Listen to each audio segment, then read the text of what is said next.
Hello guys. मीठ ये चीज़ देख के आप सोच रहे होंगे ये क्या बन रहा है। तब मैं बताती ये बना रही हूँ मैं गाज की मीठी पूड़ियाँ, जो कि जिसकी रेसिपी मैं अपने नेक्स्ट ब्लॉग में डालूँगी ज़रूर। अब मीठी पूड़ी क्यों बना रही तो मैं बताती हूँ। वैसे तो जन्माष्टमी के अगले दिन नवमी को गाज खोली जाती है, मगर भाई मेरे बेटे की तबीयत ख़राब हो रही थी तो इसलिए मैं खोलना गई थी भूल, और गाज खोलने के लिए बांधनी पड़ती, तो मैंने तुरंत ही गाज बांध रही थी। तो मैं अपनी गाज बांध रही थी नहा धोकर। राधे राधे दोस्तों, जय श्री कृष्णा। कैसे हो आप सब लोग? आई होप आप सब अच्छे होंगे और स्वस्थ होंगे। भाई हमारे यहाँ रक्षाबंधन के बाद अच्छा सा दिन देकर गाज बांधी जाती है, और जो कि जन्माष्टमी के अगले दिन नवमी को खोली जाती हैं। तो मैं वही काम कर रही थी। सबसे पहले मैं गाज बांध रही थी पूजा पाठ करके। अब पता मैंने 7 गाज ली थी। 7 गाज कैसे ली थी बताती हूँ। 2 तो अपने बच्चों की ली थी, और एक अपने देवर की, और एक अपने नंद की, और एक अपने ठाकुर जी की, और एक अपनी, और एक कान्हा जी की। इस तरह से मैंने अपनी 7 गाज ली थी। मैं मेरे देवर और नंद कवारे हैं तो मैं भी मतलब उनकी गाज भी लेती हूँ। और पता है एक हाथ से गाज बांधने में इतनी दिक्कत हो रही थी बस, और ऊपर से मेरे बेटे की तबीयत ख़राब हो रही थी, तो मेरा दिमाग सारा बेटे की तरफ था, तो कुछ भी करने का मन नहीं करता। आपको तो पता है जब बच्चे की तबीयत वगैरह ख़राब होती है तो घर में बस कुछ भी करने का मन नहीं करता है। बस तीज त्योहार भी बस कर ही लो। और होता क्या है फिर ज़्यादा कुछ नहीं, मेरे बेटे को वायरल फीवर हो रहा था तो इस चक्कर में थोड़ी दिक्कत हो रही थी। अब मेरा बेटा सो के उठ गया था तो मैं उसे दी थी दवाई देने के बाद पता बस कुछ कह ही नहीं सकते। बच्चे की चाहे थोड़ी तबीयत ख़राब हो, ज़्यादा हो, बस कुछ भी करने का मन नहीं करता, मगर क्या करें भाई, तीज त्योहार तो करने पड़ते हैं। तो उसी के साथ मैं हो गई थी अब तैयार, क्योंकि मैंने अपना पूजा पाठ वो गाज वगैरह बांध ली, सब काम कर लेते। उसके बाद मैंने पहन ली थी साड़ी, क्योंकि मुझे आज खोलनी थी गाज।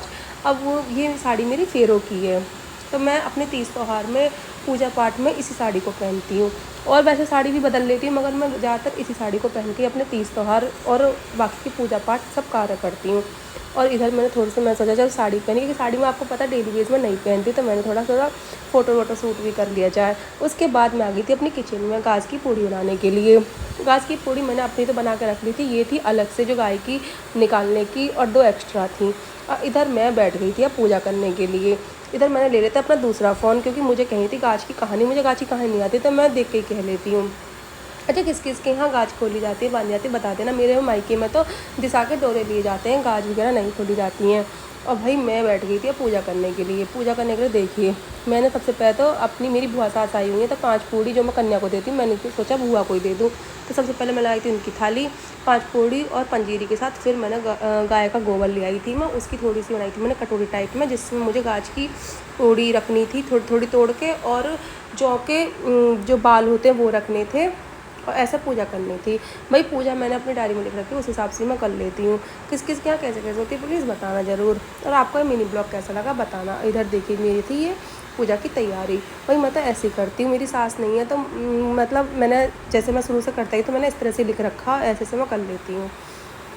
देखिए इधर मैं जैसे जैसे उसमें लिखा हुआ था कर रही थी, और अपनी गाज खोल के अब उसमें रख रही थी, जो मैंने गाय की गोबर की वो बनाई थी कटोरी टाइप में, इसमें रख के फिर ये हमको क्या करना, पूजा करने के बाद गाय की जहाँ पर खूब सारा गोबर का ढेर होता है ना, उधर गाड़ के आना है, और ऊपर से जल चढ़ा के आना है। भाई मेरे को तो ऐसे बताएगा और मैं इस तरह से ही कर लेती हूँ। और देखिए अब इसे खोल के मैं इसमें दाव रही थी। उसके बाद मैंने कहानी की, गणेश जी कहानी की, गाज माता की आरती करी, अपने बेटे की जल्दी से स्वस्थ होने की मनोकामना की। भाई ये थी मेरा छोटा सा मिनी ब्लॉग। और देखिए इधर फिर मैं बैठ गई थी अपनी कहानी कहने के लिए।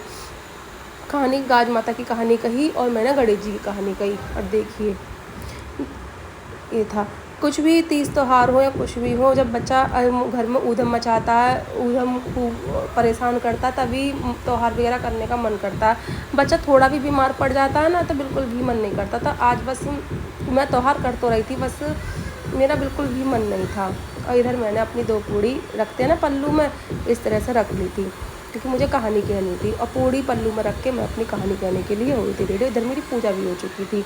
अब जैसे जैसे उसमें लिखा था, और मैंने ये भी सुना कि आज की थोड़ी सी भी पूड़ी ज़मीन पर गिरनी चाहिए, तो मैं इस हिसाब से ही रख रही थी। और मैं ऐसे ही खाती भी इस तरह से हूँ, जो थोड़ा सा भी तिनका नीचे ना गिरे।